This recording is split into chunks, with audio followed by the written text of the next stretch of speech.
Hi, this is a Megit Avionics accelerometer type MK25. This thing is quite recent. There is a date here, 2010. On this side there is one connector with 6 terminals. There is also a mechanical ground connection here. And this is a mechanical feature in order to lock the mechanism inside. So there is an indication locked and unlocked.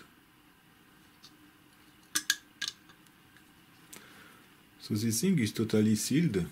You can see that there is a metallic strip here, which is probably soldered. There is no screw on this device. So I will try first to remove this strip here.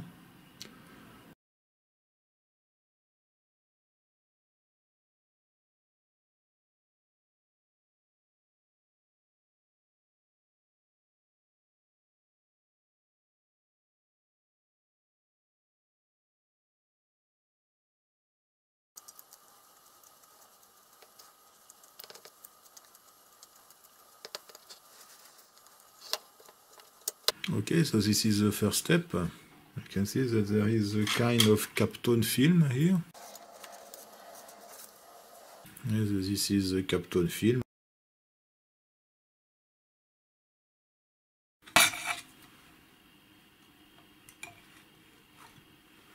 Okay, so we have this electronic board, which is quite simple. A few logic ICs.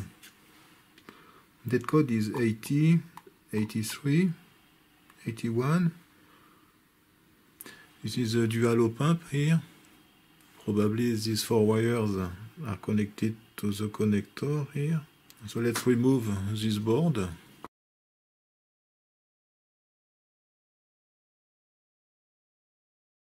Okay guys, let's see what is inside.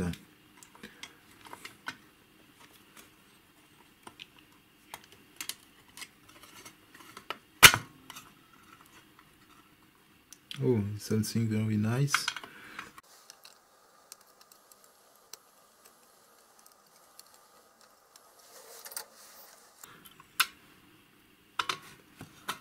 Look at this. Isn't it beautiful? So there is a very thin whipper, as you can see. And I think that the frictions are very small,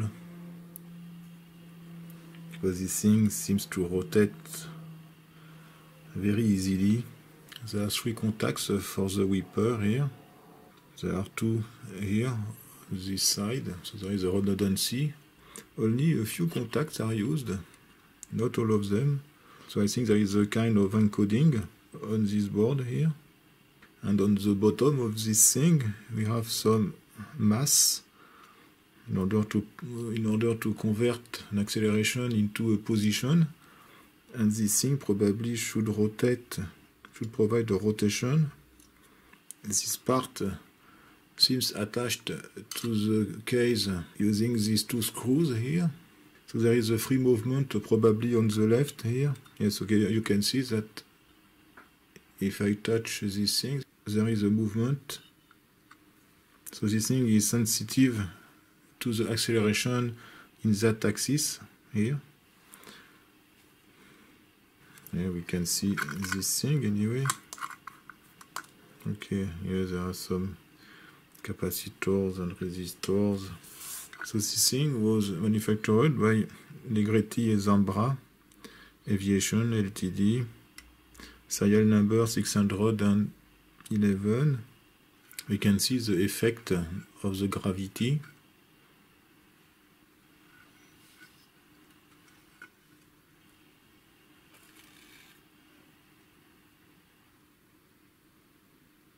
It is therefore possible to know the maximum range. We can assume that the rotation of this shaft is proportional to the displacement of this mass here. So we can count. I can place maybe a small mark here, an orange dot. So this is in that direction. So the acceleration is plus 1g. And on that direction. The acceleration is minus 1g. So we are on this position here in the middle. So we have 1, 2, 3, 4, 5, 6, 7. We have 7 positions for the variation of 2 g's, and we can just count the number of positions of this thing. Let's start here.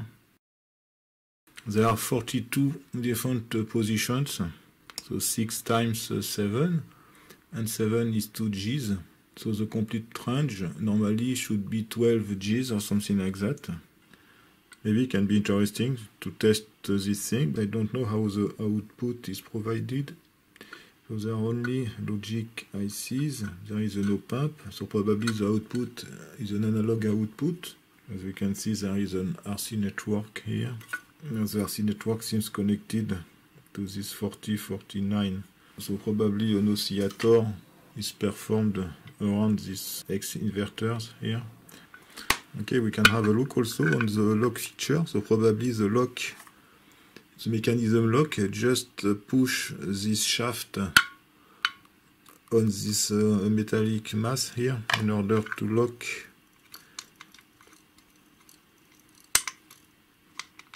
Okay, effectively. So this prevents the movement. Okay, actually there is a hole. I didn't see, but the hole is not in front actually. Okay, you can see that there is probably a mechanical problem with this. The lock function is not perfect because this hole is not aligned with the shaft of the lock mechanism here. So normally this thing should be on that position. So this makes sense because it is maybe, it is not the middle, but should be like this, in order that the hole is in front. Probably after a given time this thing gives bad results because of the modification of this metallic spring here. It is not perfect in this case, so I don't know. Okay, I have connected this thing to a 12 volts power supply. Here I'm going to turn on the power supply. Supply current is 8 milliamp. You can see the oscilloscope at the same time. There are 2 differential outputs on this instrument. The difference is shown on the top trace in blue here. 0 volt is here. So we have the counting pulse in the positive and the negative pulses are the start of the counting. So depending on the acceleration, we have a given number of pulses here. As you can see.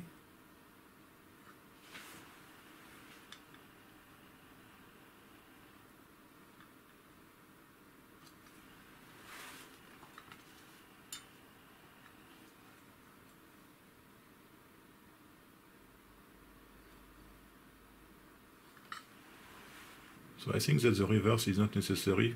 The coding is not linear, there is maybe a gray code or something like that.